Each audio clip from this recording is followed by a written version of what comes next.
Hi friends, അപ്പോൾ നമ്മുടെ M D ഉണ്ടല്ലോ, അനിയൻ്റെ എം ഡി, അതിന് ഓയിൽ മാറണം. ഇന്നാൾ വാങ്ങിച്ച ഓയിൽ ഗ്രേഡ് 20W50 ആയതുകൊണ്ട് അവൻ പിന്നെ അത് മാറാമെന്ന് പറഞ്ഞ്. അങ്ങനെ എങ്കിൽ ശരി, മാറാമെന്ന് ഞാനും വിചാരിച്ചു.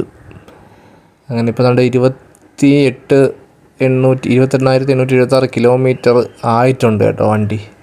അപ്പോൾ ഇതിപ്പോൾ ഇത്തവണ 10W40യുടെ ഇതിൻ്റെ സെയിം ഗ്രേഡ് തന്നെയാണ് വാങ്ങിച്ചത്. ഫുള്ളി സിന്തറ്റിക്കാണ്, മോട്യൂളിൻ്റെയാണ് വാങ്ങിച്ചത്.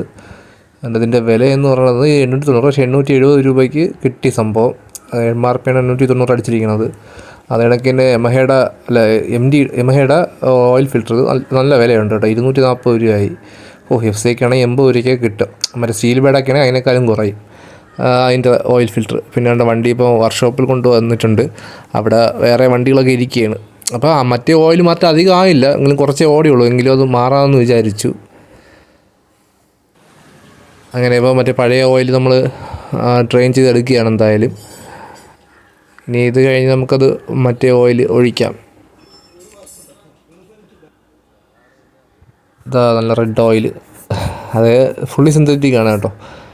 എന്തായാലും ഇത് ഇപ്പോൾ മോട്ടീവുണ്ട്. 10W40യുടെ ഫുള്ളി സിന്തറ്റിക് ഇതുവരെ ഒഴിച്ചിട്ടില്ല. ഒഴിച്ചതാണെങ്കിൽ 20W50 ആണ് ഒഴിച്ചത് മുമ്പ്. അപ്പോൾ ഇതിൻ്റെ ഈ സെയിം ഗ്രേഡ് ഓയിൽ ഇപ്പോഴാണ് ഒഴിക്കുന്നത്. മുമ്പ് വരെ യമഹയുടെ ഓയിലാണ് ഒഴിച്ചുകൊണ്ടിരുന്നത്. എന്തായാലും ഇപ്പം സാധാരണ ഒരു വണ്ടി ഇപ്പോൾ ഓയിലൊക്കെ മാറിക്കഴിയുമ്പോൾ ഒരു ഫ്രഷ്നെസ്സും സ്മൂത്ത്നെസ്സും ഒക്കെ കിട്ടുന്നുണ്ട്. അത്ര തന്നെയാണ്, അല്ല വലിയ വ്യത്യാസമൊന്നും എനിക്ക് തോന്നിയില്ല. അന്ന് ഇതേ കണക്കൊക്കെ തന്നെയാണ് തോന്നിയത്. എന്തായാലും ഈ വീഡിയോ ഇത്രയൊക്കെ തന്നെ ഉള്ളൂ. ഒരു പുതിയൊരു വീഡിയോ വീണ്ടും കാണാം. Bye bye.